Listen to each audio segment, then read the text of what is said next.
Hello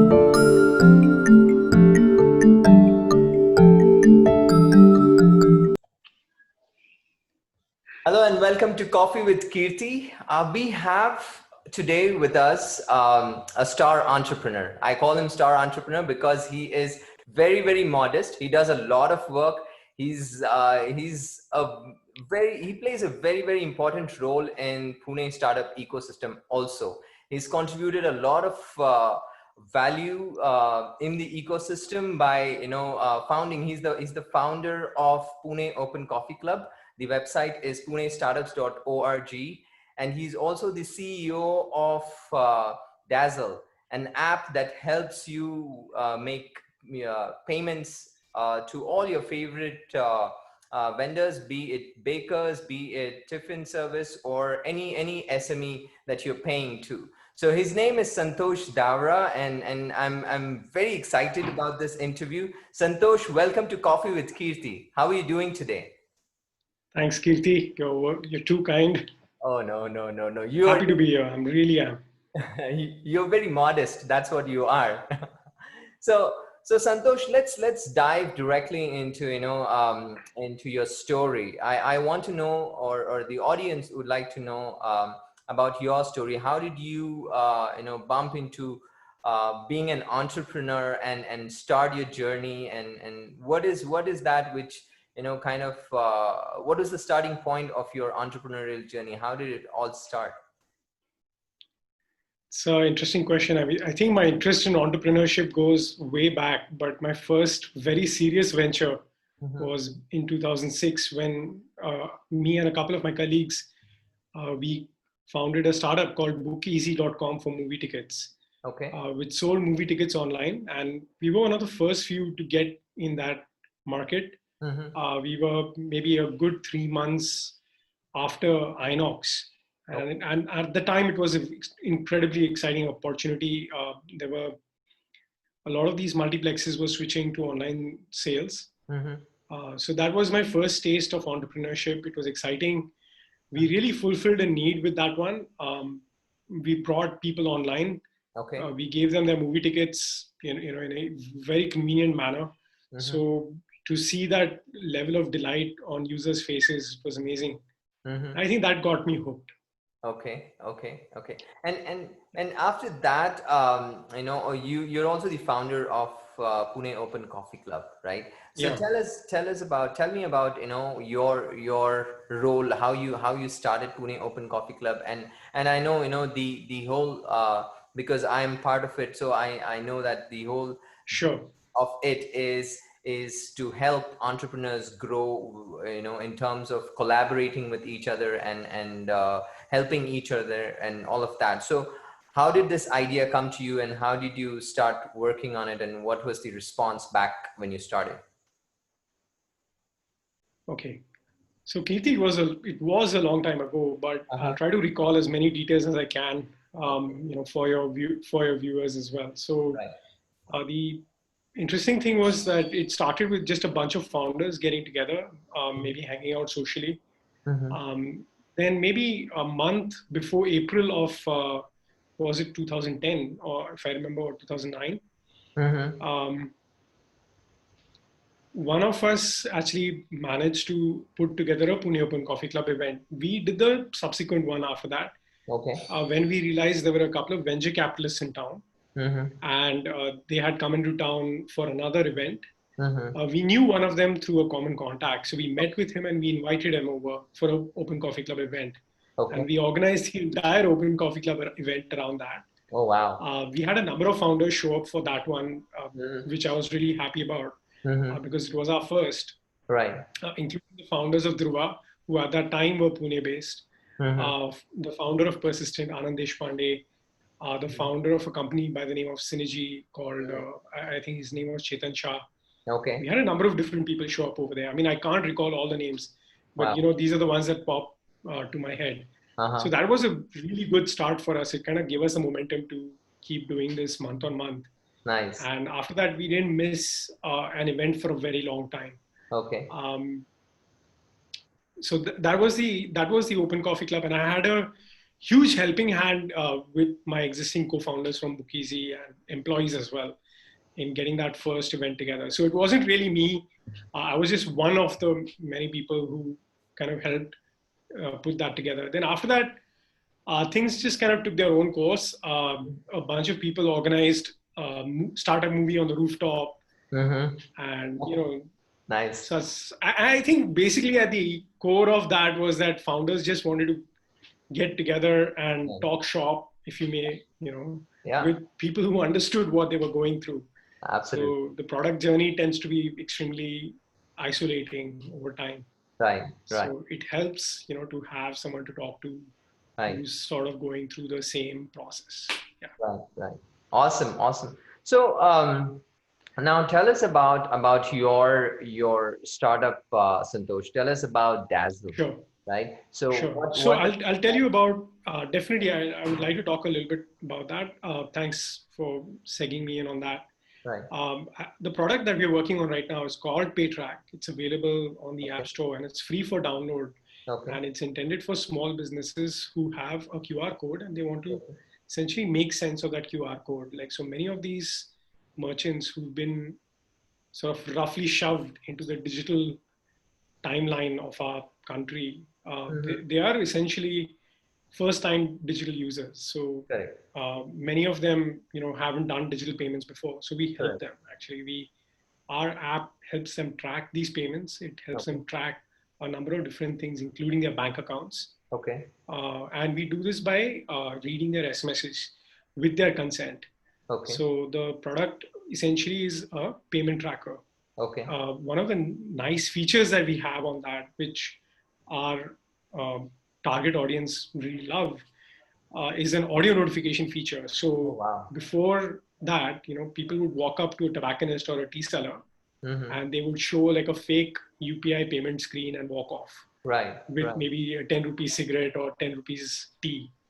So we helped solve that after we heard a lot of that kind of feedback from these sellers when they told us that, look, I just want to keep my device locked on my counter and it should essentially alert me to, whether that payment has been made or not.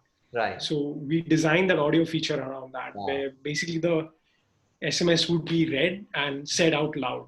So we actually support doing that in multiple languages. So our seller simply locks the device, leaves it on the counter. And then during the due course of his business, he's getting these audio notifications from that app, from our app. Nice. Very interesting, Santosh. So tell me about the whole product. In fact, the other side, the consumer side also. So PayTrack is the one that helps the seller side, seller side, and the consumer side is the Dazzle, right? How does that work? So, correct. Let me give you a little bit more background on that. Like Dazzle is also a seller side app. There are two sides to that. It has a seller side and a consumer side. The Dazzle app is where we started actually, where we cut our teeth. And it's an app that essentially allows you to track POS payments as well as online payments. But it does it very differently. I think one of the things that is different about Dazzle is that this is it's integrated with these partners. So from you get an mSwipe mPOS and you're kind of looking to do a number of different things, right? You get those payment notifications on your device, but there's no way to manage that data or analyze it. And that's where Dazzle comes in. So Dazzle actually helps you track all those transactions in one place. It gives you some CRM functions over those payments as well. So you know who are the customers who've paid and what are their buying patterns, like what products they like, what services they like. So that's what Dazzle does. Now, in addition to that, Dazzle also has a consumer side. So the consumer side of Dazzle actually allows you to contact a seller in your vicinity and to transact with them locally. So let's say if the seller has enabled multiple functions on his side as his storefront. So for example, the seller could have said that, yeah, I'm ready to accept appointments or I'm ready to accept payments or give out invoices and receipts. So all those functions are then available on the consumer side as well. Okay. Okay. So, and what's the So difference yeah, between Dazzle and PayTrack in that sense? huge actually. So PayTrack is very laser sharp focused on Mhm. tracking those payments Okay. across QR codes. Okay. On PayTrack, we support more than 12 payment gateways. It's been downloaded over 200,000 Wow. times. Wow. It also supports 55 banks. Wow. On Dazzle, we have much deeper integration with partners. Mm-hmm. So, you're not just getting an SMS reading, like you're getting an actual payment that transpired. Like you can actually initiate POS payments from within Dazzle.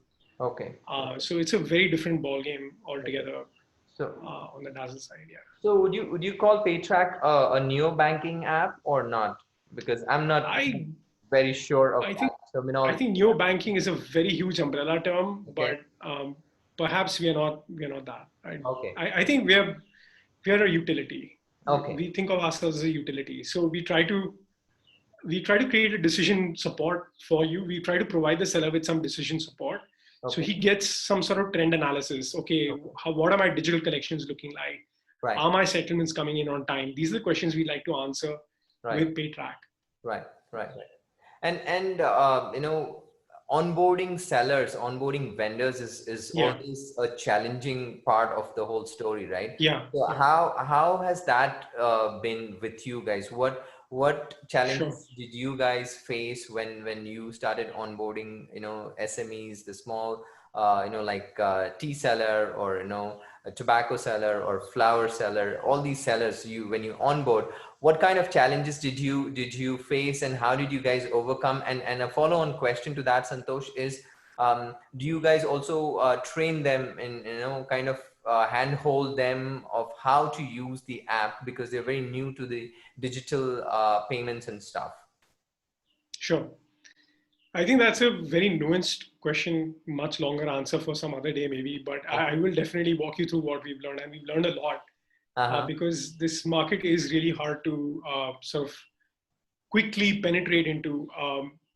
We are still learning that, of course. I just Uh-huh. want to first clarify that. Okay. What we've understood is that nothing really works as well as a person showing up at the doorstep of the seller. Right. Maybe it's his place of business, timing, everything matters. Right. um, and sort of walking him through the app.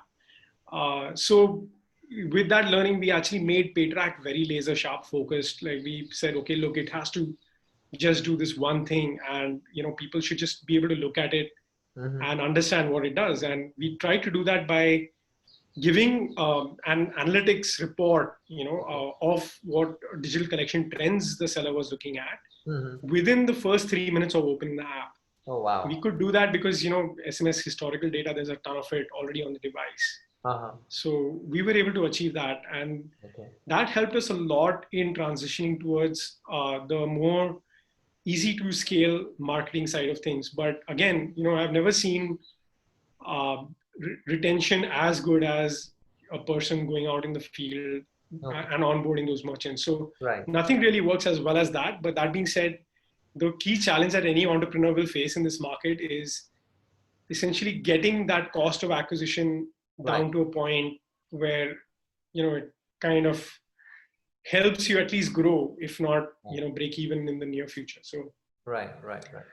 so And that's been weighing on our minds. And what we've seen is that after we drove a little bit of referral, we drove from the digital marketing standpoint as well, Mhm. and organic acquisition as well through direct means such as SEO and so on. Nice.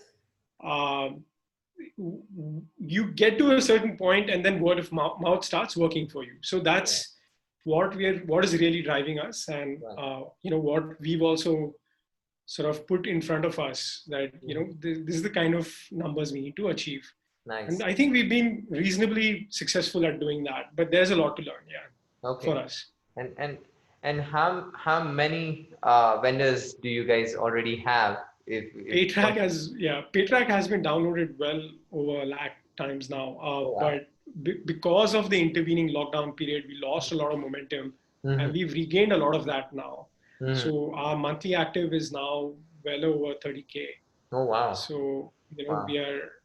we we are kind of at that point where we understand we need to grow further, Mm-hmm. but we have at least some following, Right. amongst the target audience that we have, where we can understand and measure buyer behavior.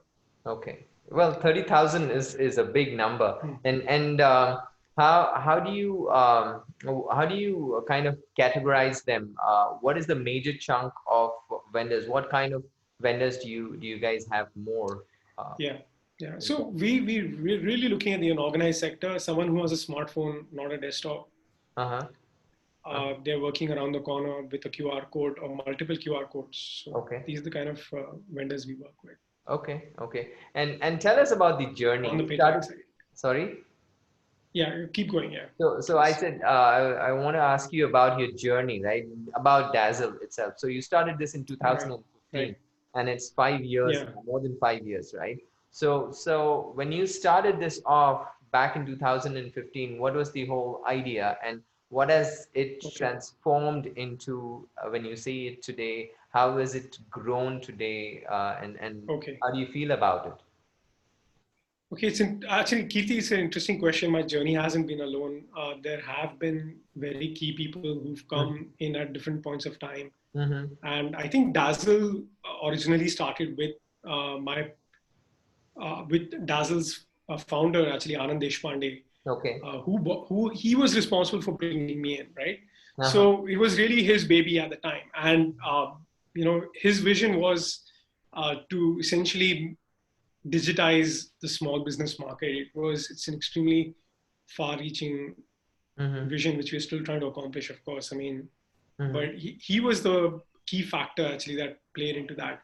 And as far as my journey has been, it's been an interesting one because I've been, working with interesting people throughout. I've enjoyed my journey. Right. And I think there's a lot more that I can achieve, definitely. What I would say is that at this point, like all I can say is that I'm just kind of happy that I got to meet with all of these interesting people at different points of time. So my first startup, in fact, was with a company called Tmon.com, which then went on to become a part of the BlackBerry Makers Research in Motion. So my journey starts from then, way back when I was an engineer working in a startup, putting in those hours, like literally watching millions of people use a technology product. And that was what my inspiration was. Right. So that's where I'm kind of coming from. I want to make things that people will enjoy and, will cherish, even if they are digital. And, of course, technology has its own dark side and everything. But for me, I can only see the positives. Right. Awesome. So yeah, it's been an incredibly fun journey. And I think there's a lot more chapters left to be written. Right.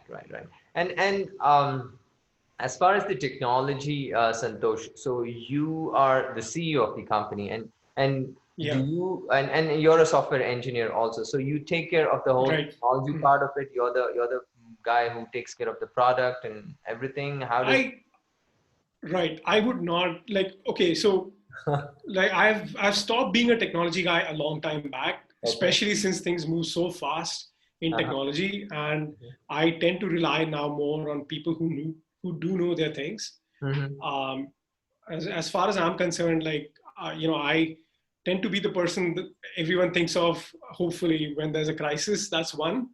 So, or when things are not going as planned. And, I try to essentially make sure that I have the right people on board. So I can actually, be the person to kind of thread their work together rather than being that person who's kind of doing everything or, trying to take point on everything. So I don't think that's even feasible now, considering how fast things tend to move and how difficult it's become now to, create a startup. Like everything from compliance to technology, I need to worry about all those things. So, so I mean, I tend to be more like spaghetti in the morning and then more organized and more orderly in the evening. And, when things are really working smoothly, that's when I can really like pick up a cup of coffee and just enjoy it. Oh, nice. Awesome. So tell us about your team at Dazzle. How big is the team? And about your culture? We are Sure, sure, absolutely. I think from the word get-go, like we've always tried to keep a culture organized around performance. So I only really have to kind of go and get involved if I think things aren't going to plan. Mm-hmm. But I encourage my team to kind of, start with a plan Mm-hmm. and essentially put together their own strategy for Okay. doing things. I have key people I rely on that, and I think that seems to have worked so far. Like because especially in the transition to a work from home kind of environment, like Right. where I really needed people who are self-driven. So that's the kind of goal that we all keep for ourselves. Like we Okay. should not have to have Mm-hmm. a lot of doubts in your mind. Like you should have a clear plan. You should have a clear goal. And if you're not getting to that, then you should also definitely have the humility and the intelligence to kind of reach out to people, get their help, Absolutely. communicate to them. So Absolutely. that's the kind of culture that we've been trying to inculcate Right. amongst our people. Wow. Awesome. We're, Awesome. we're, we're very startup first. I like people who are multi-skilled. So Mhm. that's the kind of people we tend to have. Like people Okay. who are like at one time dealing with their budgets, at another time dealing with customers. Mm-hmm. So these are some of the things that I encourage everyone to have, no matter how junior they are or Mm-hmm. where they're Mm-hmm. coming from. Awesome. Awesome. And what about the competition? You have a lot of competitors, right? Out Yeah, yeah. I think let me start by saying that this is an exciting space. That's the there. first thing. So yes, we have a lot of competitors out there, a lot of people vying for the prize, which is to Mhm. essentially digitize small business and leave a permanent imprint on that market. Mhm. Uh, that being said, like there are a number of people who are bigger than us. Mhm. We've achieved some modest piece of success. We have a long way to go, Mhm. but the prize is immense. And I think small business is currently the frontier for businesses, for startups actually. Mhm. Uh, just like consumer was before e-commerce Mhm. finally became really pervasive and mainstream. Right. So that's what we are trying to do. We are trying to make it as pervasive and as mainstream as, say, maybe buying online.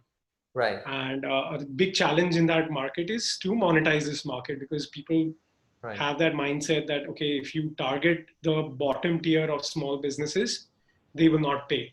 We are trying Right. to change that mindset. Like we think that that is actually a big possibility Mhm. that they will pay. Yeah. Okay. Okay. And And and it will what? be therefore it will be a valuable market. Yeah. Okay. Okay. And what about what's your vision for the company for Dazzle? What do you see Dazzle happening in the next 5 to 10 years? What is your vision for? Right. Right. I think millions need to have what we're doing. And Mhm. that's really where I would start saying that, okay, our journey has really begun now Uh-huh. because okay, so if you just look at small business, right, everyone knows this, right? It's a Mhm. huge aspirational market. Like Right. the kind of people we operate with, they have like two employees on the floor. Mhm. Sometimes even less, it's just the proprietor, working out of a tea Right. stall, things like that. Right. So for them, actually, the key is to kind of become a really meaningful part of our ecosystem, right? Uh-huh. Which is very well organized in certain areas, but then not so organized when you talk about small business. And Right. if you look at all the other countries out there, the developed countries especially, Mhm. they have a very homogeneous sort of transition path, for small businesses. So, okay, you get to this stage, and then you have like various opportunities available for you to go to the Right. next one, like Right. loans, maybe, a better technology tools, things Right. like that, which allow you to kind of become sort of ready for the next leap, right? Right. That's what we are doing. So we are essentially, in India, like everything's kind of bunched up to the left, right? And Mhm. we are trying to create those bridges between each stage, and we're working pretty much at the lowest tier here. Mhm. So for us, the vision is clearly that people should be able to grow with us, like our Right. customers should be able to grow with us. So if that path is something that we can build for them, I Mhm. think that we have something exciting. And the way we tend to look at it is, can PayTrack, for example, become relevant from a lending perspective? Can it become relevant from a payments perspective? Mhm. How much more data can we actually help organize Right. from the small businesses point of view? For example, can we help him organize his GST data around his digital collections? Mhm. So those are just buttons. Then you need to kind of keep flicking so that you actually start progressing around those stages really quick. Because once you have the data, it's organized Right. in one place. Like Right. it can actually sort of bridge you into these various ecosystems really quickly. Awesome. So Awesome. that's what we are hoping to try to achieve. There are many people out there who are trying to do that. I don't say that this is some kind of unique vision in any way, but yeah, it is. If anyone's doing this, they need to do it for the right reasons, and this would be that. Nice, nice, nice. So talking about the technology, Santosh, are you guys, since you talked about data, are you guys implementing anything that is futuristic in terms of bringing in AI factor or machine learning Yeah. or Yeah. also blockchain technology? Sure. Yeah, we're with working on all of those, Kirti. So do you want to talk anything about that? No, okay. Look, on a more serious note, I think just to begin with, we are looking at what how we can make this data more relevant, like just to begin with. So we are looking at various insights and things we can generate from this data, and so ML is something that we really want to do better at. Okay. To begin with, yeah. Okay. And what would you suggest or advise any entrepreneur who is entering into the payment segment, mostly the payment fintech part of it, where payments are really right. Talking again with SMEs and stuff. What is your advice? Right. What is your some tips or tricks that you would want to share with? Right. I think there's a lot that's written out there. I'll just echo some of the things that people have already said. Okay. So first of all, if you're planning to do something in payments, don't. I mean, that's not where the fun is anymore. So payments is now a race to the bottom, unfortunately. Like, so if you're going to be this core payments company,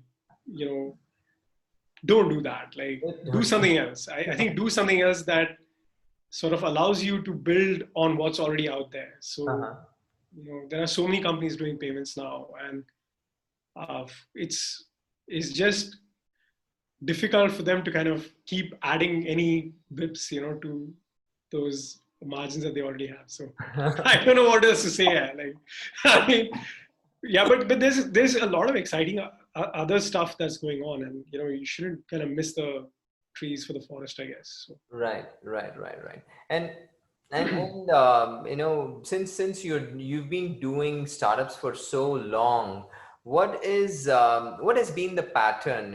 You've seen so many trends, right? With the payment, with the booking of movie tickets. You've also done a few other things during the course of yeah. What patterns do you see which you think, since you said payments is not very interesting, what do you, if given a chance, what is something else that you would want to really jump in and start working on? Right. Okay, good question. So I think there are a number of different things that are happening that are exciting. One is clearly there's a lot of uberization of X going on out there. So I think the last one that I could think of, was obviously what's happening with the gig economy right now. So there's a lot of fun out there. There's a lot of fun applications out there, I think. Okay. And for example, can you deliver micro jobs, on a smartphone? And these are the kind of questions that I like to toy with if I ever want a distraction. So yeah, so I'm actually very excited. Like, things are moving so quickly now. I mean, companies like that hit it, and the startups that are actually kind of hitting the bullseye, they're turning around really quickly now. Right. So like within 3-4 years, their destiny and their fate is kind of set. Either they're going to be acquired or they're going to go really big, they're going to grow much bigger. Right. I think that wasn't happening way back in 2006 when we started Bookeasy. Mm-hmm. And I think that's a real positive for our ecosystem, which basically means that more people will be encouraged to do startups. Right. As far as trends are concerned, I do find one trend a little bit disheartening, a little bit saddening, which is that it's become harder now to jump the earlier stage, which is the sort of the idea inception to execution, prototype, version 1. That stage has gotten a lot harder because there's so much money going around. And so if you're not capable of raising money, and you're one of those founders who's bootstrapped, you're going to have a much harder time competing. Let's say if your competitors have already raised a couple of million, or have the ability to raise more. Like, so that's definitely one of the things that's gotten harder. Right. But yeah, that's the lay of the land. Like, no one ever said it's going to be easy. No Right. one ever tells you that, look, there's a guaranteed paycheck at the end of this. Right. So Right. unfortunately, yeah, it is what it is. So And talking about raising funds, have you guys yeah, already raised funds? yeah, we've raised, like from a founder actually has been sort of our lead investor for us, Uh, and we are actually looking to raise additional funds from people we know, people who we work with, like right. much closer. Yeah. I think it's much easier for you to raise funds with having Dr. Anand Deshpande as founder, and of course, not just Okay. that, but I'm sure he'll be smiling when he hears that. I hope, and I really do think that we should deliver. Yeah. but also because you are touching upon something very very important, like you said, SMEs definitely, you're impacting their lives, you're becoming part of the SME transaction story, right? Every transaction that happens at an SME's place, like a whole, a small restaurant or any vendor, you are a part of their story, right? So I think that's another side to it where investors are really, really excited about. That's my opinion. But Santosh, talking about what's happening also with COVID, you said, it's the transition pre-COVID and post-COVID. How are you guys coping with this? How is work Right. from home happen, and then also Yeah, you I think lost few vendors, right. right? Right. Yeah, Kirti, that's a much bigger question. So I'll just try to be as direct and Uh-huh. sort of as straightforward as possible. I think even more than the work from home side of things, the coronavirus pandemic has created opportunities, but has pulled others down. So, Mm-hmm. for example, digital payments has got a real heavy push, Uh-huh. as a result of this, because people, I think, are more skeptical now about changing cash, changing hands. Right, right, But then on the other hand, there are some businesses that really got hurt. So right. yeah, it's been an unequal sort of platform. And I think entrepreneurs, they kind of wait for events like this. So Uh-huh. I've heard of fashion companies transitioning to making masks. I've heard of people manufacturing ventilators, and it's just like a dream if you kind of believe, that, okay, this is an opportunity that's being built for you. So if you're cut from that cloth, Okay. I really think you should take advantage of it. Yeah. Sure, sure, sure.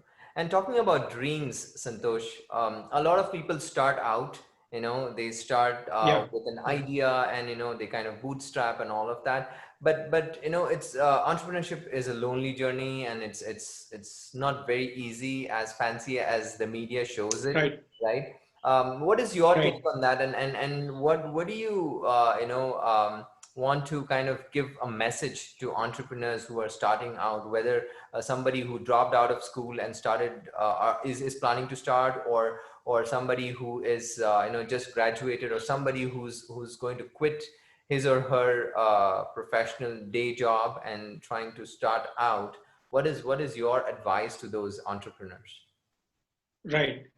Right. If you're going to start that small, I think the best advice anyone can give you is to not to stop coding. And this is actually a favorite piece of advice I got from somebody else. Like Uh-huh. Paul Graham actually writes these wonderful essays.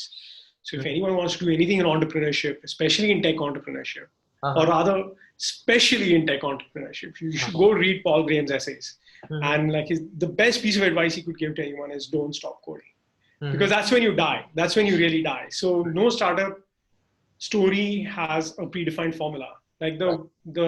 the events that happen after your startup clicks are predestined. They're pretty much part of the journey. Like you're able to raise money. Right. You're able to get talent on board. It's what happens before that that determines whether you'll get there or not. Right. So people might tell you, oh look, you don't have a co-founder. That sucks. You're gonna fail. You're not gonna be able to raise money. Right. Don't stop just because of that. Right. Or if they tell you that, oh, you shouldn't bootstrap yourself, like that's the wrong way to do it. Right. I don't think there is any right formula for getting past that stage. Okay. And you need to hang in there, and you need to keep coding or keep doing what it is that you have to do to Right. become uh, something that can't die. And essentially, that's when you can kind of just sit back and say, okay, now this thing has a life of its own. It's going to find its own way forward. Right.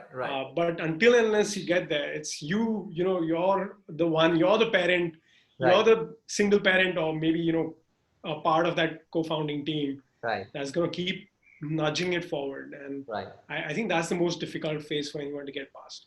So, Right. if anyone is in that phase, like I would just say, don't stop coding. Right. So when you say don't stop coding, what about people who don't know coding, right? But they want to do it. Okay, you're taking it literally. Fine. People like me, I don't know No, coding. I think right. No, I think that's a good point. No, Kirti, I think if I get where you're trying to go with this, it's really hard to become a technical from a non-technical. I think that journey is extremely hard.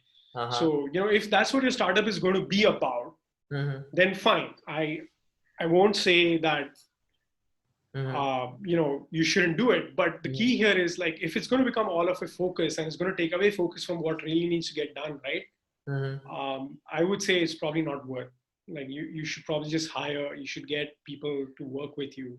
When I say don't stop coding, I really mean, don't stop doing those things that kind of, give you momentum. And, right. the more momentum you have, eventually, like, it just kind of, you will see that transition happening in front of you, which is, you might miss it, of course, but it will happen, like, for you. So you shouldn't stop trying to keep rolling that barrel forward, right? That's all I'm saying. But yeah, I mean, if the problem is about transitioning to a technical, I would really soul search. I mean, I still know how to code, Right. but that doesn't mean I can be as productive as maybe one of my developers, like, who understands that sort of stack or technology stack or what have you. Like, so I think that's a very, very hard question to answer. I would not encourage it, like, to be honest. But if you have like something else you're doing on the side, and you do want to learn to code, I do encourage that. I mean, you're not going to be like, if you're a non-technical starting out in technical, you're not going to be able to code productively for a long time. I mean, I'm thinking, like, even the smartest person out there would need at least a few weeks, to kind of become productive on, say, maybe, I don't know, JavaScript, or maybe, say, system services and things like that. I don't know. It depends on what you want to do. But yeah, it would take you some time. I mean, to get to that stage, and then, that's just one skill of the many things that are needed in that mosaic, right? Absolutely. So it's like saying, okay, can I learn interaction design? Yes, you can learn interaction design. That doesn't make you an interaction designer. So absolutely. So yeah, I mean, but then there are some things which are essential to the startup, and if coding is one of them, then and if you can't hire because you maybe for whatever reason you don't have money, there are so many stories out there, like, of people who've made that leap. Like, for example, the person who's coded Stardew Valley, I think he was a computer science engineer, but he didn't really have work experience. He built his own game from scratch. So once again, just having a computer science degree didn't sort of put him in that right level where he could just go code his own game. But he did it. Like, he did the art for the game. He did the. If you have that mindset, I think, may the force be with you. Please do it. Like, I would say. Yeah. So. But there are a lot of stories out there of people who have made that jump. Like, and these are just the ones I know of. I mean, if I'm sure if I go and dig, like, there are probably services out there, technology services or technology applications that were written by non-technical co-founders. So yeah, but it's not a trivial leap. Like, and I think especially in India, where we don't have that patience level, to learn something. Absolutely. So we rely a lot of things on shortcuts, right? But that's our role models are different. I think, let me just say that I don't want to take away anything from Indian founders. So our role models are different. No, absolutely. Our role models aren't people like Bill Gates or Paul Allen or Steve Wozniak. Right. These aren't our role models, and our role models are more like say Dhirubhai Ambani, or Right. the founder of maybe say Right. Balaji Wafers and so on. So Right. and that's because we come from a different place, right? Right. So, right. So who's your role model, Santosh? I think I would just say that I like to kind of, if I like to follow anyone right now, it definitely, like as I mentioned, Paul Graham has been a lighthouse, like his ideas especially. So awesome. Has been a huge huge inspiration for me. Awesome. There are others also. Hopefully, they I'll be able to talk about them much more freely maybe some other time. Sure. So I think my role models are now more real in nature. Like, so they're more closer to me, like the people I work with, especially Okay. Anand. Like Anand has been sort of like the kind of journey that he has had, and the kind of journey that I want to emulate. They're very close. So Right. Awesome. So tell us about the kind of books that you read, and any book that specifically that inspired you, and you've been you're thrilled about it, you want to talk about it.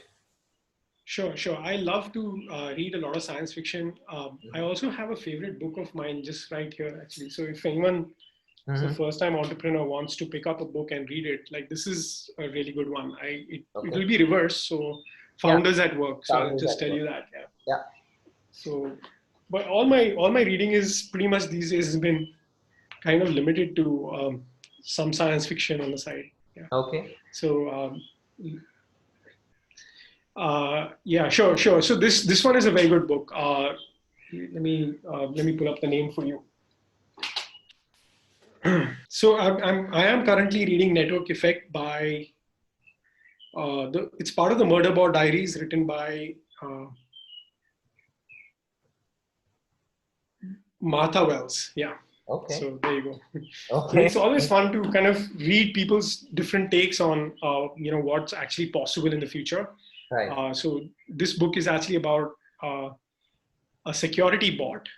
It's actually a Android in physical form, but because it's called a bot, like, so we treat it as a robot, but it has a human form.